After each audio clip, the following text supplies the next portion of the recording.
Today I have a project that I'm doing, and that's replacing a light on my trailer. Now this is an LED light, and they are, shall we say, not budget friendly, but I gotta tell you that I found these on the Amazon listing, and they're just lights. Normally I have bought the whole kit, and then I have the wires sitting in my garage, because unless you need to replace the wires in your trailer lighting kit, you're probably not gonna do that. So this becomes a really good option. Now this company also has a full kit, and the only difference is that you will have to feed the wires either with fish tape, or what I typically do is I split them in the front and then pull them all the way through to get the wires through. But we don't need to do that today. So let's just go ahead and get on this. Now what it comes with is the two lights. Now we can tell which one's which by the color of this wire right here. So this one is actually the driver's side one, and I'm gonna set that to the side because I'm not gonna worry about that today. I'll replace that when I get around to it.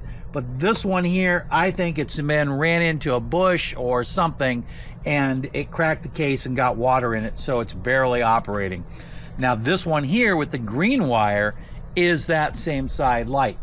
And what you're gonna wanna do is you're gonna wanna put it in and get it just like that. Now this one over here has the license plate light in it. So if your state has a license plate and it's on the driver's side, that will be above it and it will illuminate your plate. This one here, it doesn't have that. So it's just simple, clean bottom, just like the replacement. Also in the package is some of these reflector strips, and I only put these on if I absolutely need them. I do like to put them down on the crossbars in the back, so that way anybody following me will get a nice reflection right in the middle. And then we have a bolt kit, and what really you have here is 4 studs and 4 nuts. So you'll use 2 studs on each light, and those will be placed depending on your actual mounting. Mine has a 2 stud mount to the outside, so when I pull this one off, I'll just match those mounts up before I do anything else. So I'm gonna go ahead and I'm gonna remove that, and it's just bolted on with these here. I'm not gonna take a picture of that, but when I finish, I will.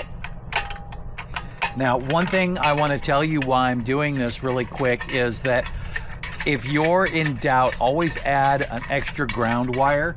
I find that just adding an extra ground wire can typically solve most of your headaches, because usually one of your lights will be grounded through the trailer, and typically that's where your biggest problem comes from.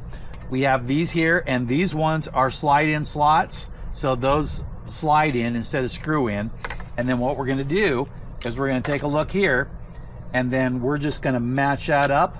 And if the light sticks out just a little bit farther, that's okay. If it sticks in, then it could be a problem in here where you've got your brackets and your tie downs. So I'm gonna go ahead and grab those out. I'll be right back.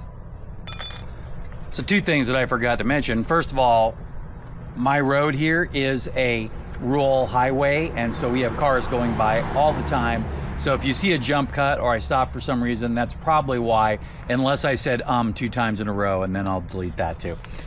Also included, the other thing I wanted to mention is a full direction kit, and this kit also works for the whole set. So if you get a large set, this same set of instructions will basically tell you everything about how to wire your trailer. It's all right there and completely color coded. So now I have my light out, and something I want to point out is this has 2 different slots that can go in either a crossways or down direction. The original one only went in down direction. So now I'm going to line up these 2 bolts, and we should be okay finger tight, but if we're not, a simple solution is to put one on here, one on here, and then you can get it so you can tighten it down once they're snug with each other. And I think that that's all the way seated anyway, so we've got those in there like that. Now something else that I like to do is typically I'll take a little piece of black tape and I'll tape this into position, and then we'll just leave it there. But I'm gonna go ahead and use this blue tape. First of all, is that it comes off easy if you want to remove it until it gets wet, and then it starts to become a big mess. But once you're installed, that won't matter. I'm going to put that on there like this. And again, you can use black tape or you could use duct tape if you want. No real difference there, because this is only temporary to hold it for installation, and then after that it really doesn't matter. Now I'm going to pull all of these out. So it all kind of got stuck up at the grommet, so I popped the grommet out and everything just came right out. So now we have all of the wires here, and again, if you get confused, you just have to either wire it exactly back to the way it was, or you can follow the directions. I pretty much know this because I've done it like a million times, and I'm just going to go ahead and cut loose where I wired in last time. So we have right here, and right here, which is where I wired in last time. So I'll go ahead and get that cleaned up and be back in a minute. So I've stripped off all the used pieces, and here's what we have left. And then I want to point out something else, is that I have added an extra ground, and I do this all the time.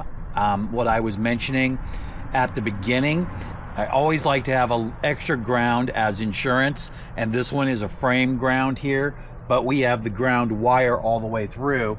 I'm going to go ahead and I'm going to include that on here.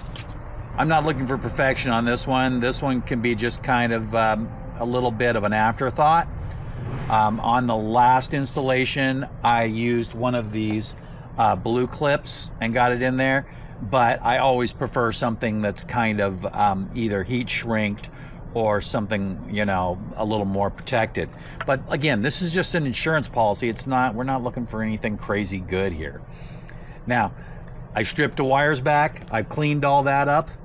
Now what I'm gonna do is I'm gonna put the grommet on here before I do anything else, because what will happen is that I will forget the grommet, and I'm just gonna use this ground wire to kind of hold it right there. And then once I push all that stuff back in, I'll put the grommet in to protect these wires running through there. And again, it's really easy to forget. Now, today's project, we're using these marine grade heat shrink with heat solder in it, and you can use a heat gun, or I've found that in a pinch you can use a lighter, and most people have a lighter laying around, so that's what I'm going to use today. So I'm going to put these on one at a time and size them, so just to make sure the minimum that it'll go through there. So that one will work there. See if the smaller one will work, and I'm going to say it probably won't, but if it does, smaller is better. Okay, look, the smaller one worked just fine on that wire. Let's see if the smaller one works on this one. If it worked on that one, it's probably going to work on this one. And just like that, those are all prepped and ready to go. So now the other ends are prepped and ready to go. And something I did notice is that these are getting to the end of their life, and these wires, if you can cut them back more, do. But I'm running into this connector right here, and so I think that I'm kind of at the end there. Now what I'm going to do is I'm going to twist them over each other. So get it in there. And what's going to hold these together is the solder. It's not going to be held together by the actual connector. And something I just realized is that we have a double connection over there, and so this one is not going to work. So we'll just put this blue one back on here,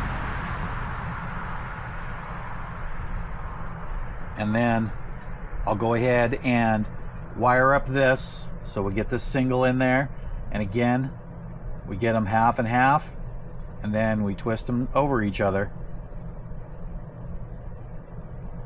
I think you'll be able to really see this one really well, because like I said, of how worn these other wires are. Switch over to that close-up cam and look at that. Okay, and tuck that in just a little bit more like that. and then slide this down on top of it.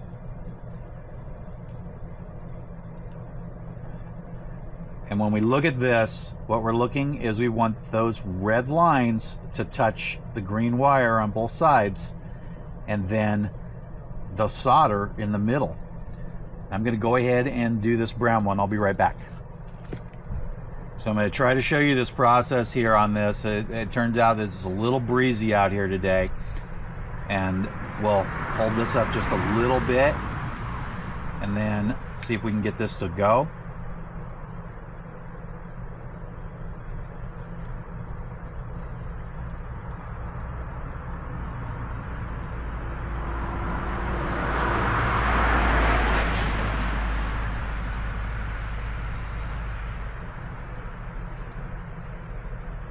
Looks pretty good. It's a little translucent right there. That means it didn't shrink all the way.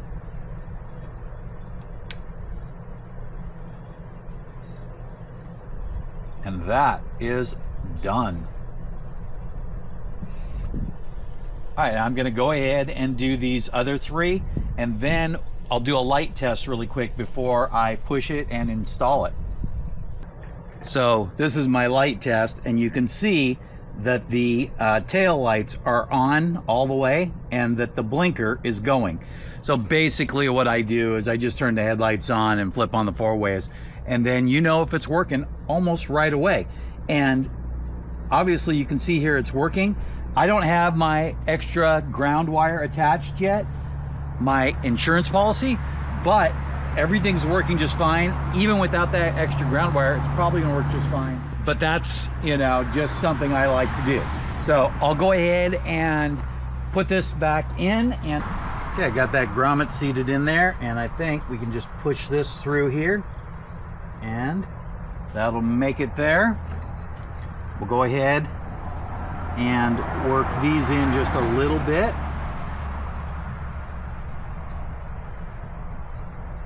Once we get them started, we can push them in more later, and then we can put this wherever we want it. Go right in there. I'm gonna come back out one notch. I want this light to be even out here so people can see it from the side. I've set that white wire on there, and I'm gonna go ahead and take a picture of that. So you see that picture there, and you see that I set that nut on there to hold that in place while I snug it up. And then the other one, and these are locking. Well, something I didn't remember is that sometimes you have to put the nuts on a little bit at a time from each one. So after you get the first nut threaded, you have to put the other one on because the flange on the trailer. Okay, I do have both of these down now. Go ahead, tighten them up a little bit.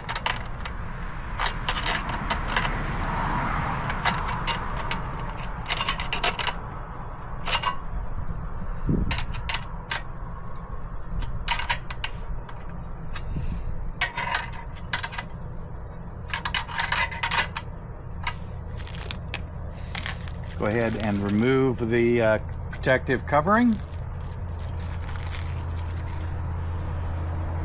And just like that, we have a replacement.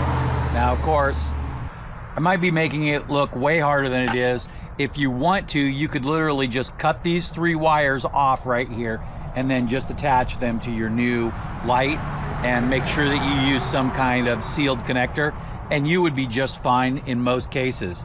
I like to freshen up all my connections and make sure that there's no corrosion. There was a little bit of corrosion on there, but nothing that's not gonna work and have the light work fine. We're not talking about a computer here or rocket science. So check one of these out. I think that if you need a simple light replacement, that this is definitely gonna work really easy, and it's not hard to do. So thanks for watching.